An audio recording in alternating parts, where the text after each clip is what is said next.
Hey Byron, it's Craig. Hey, I finally have a solution here that I think is going to work really nicely. All integrated with a chart and a test harness on my local system.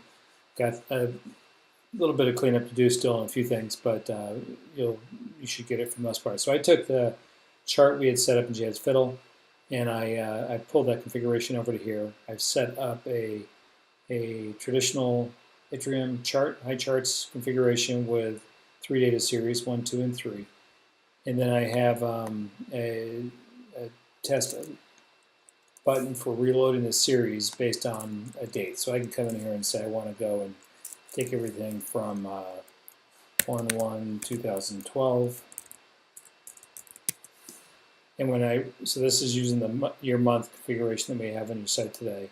When I reload the series, it draws all three of my series.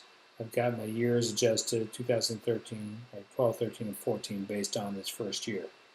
If I come back here and I change it to like current date and I reload it, the data in my case is the same. It's just a static series, but the legends are updated dynamically.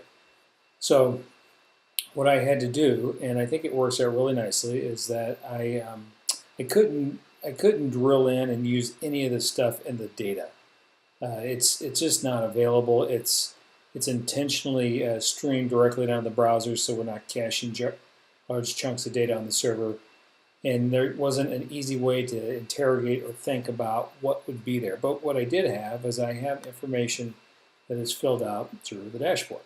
So any place, any gizmo, anything in the dashboard that has a value that we can leverage to set legends, we can access that stuff. So the way we access it in the new system, and the gizmos are actually the same. I'm just going to upgrade what we have just a bit, but we won't have to change anything on your side of the world because you're already running with this configuration. So I've got my charting configuration, right? So this is where I pulled in the setup for the year after year. You'll see I don't have any series configuration down here. Don't need it, never did need it. You could always add it, so I could add a manual series in here now, I believe. I'd have to test that, but if you wanted a static line running through this chart or something, I think that would be a doable thing.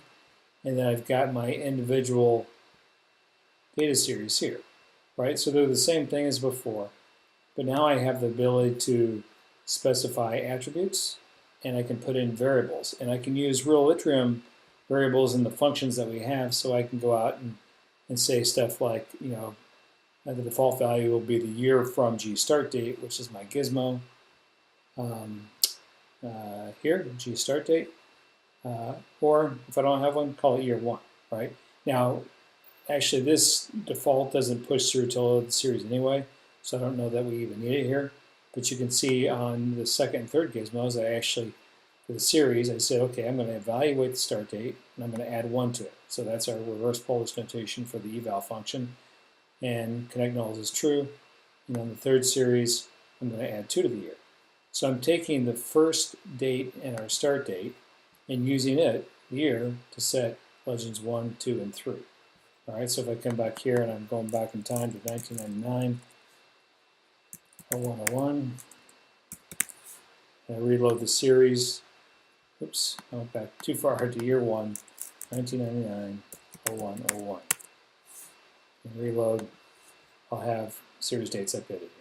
And this means we can actually put other information in here and update other values that are in the chart. So along with those chains comes a change for the chart configuration so they work the same way.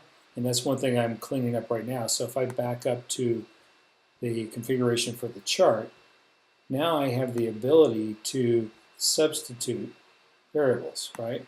So I'd want to be able to come in and change values for headlines or maybe kilowatt hours to T-gals or whatever else we want to do. Water, T-gallons, electricity, kilowatt hours, right? Based on things that were selected in the dashboard.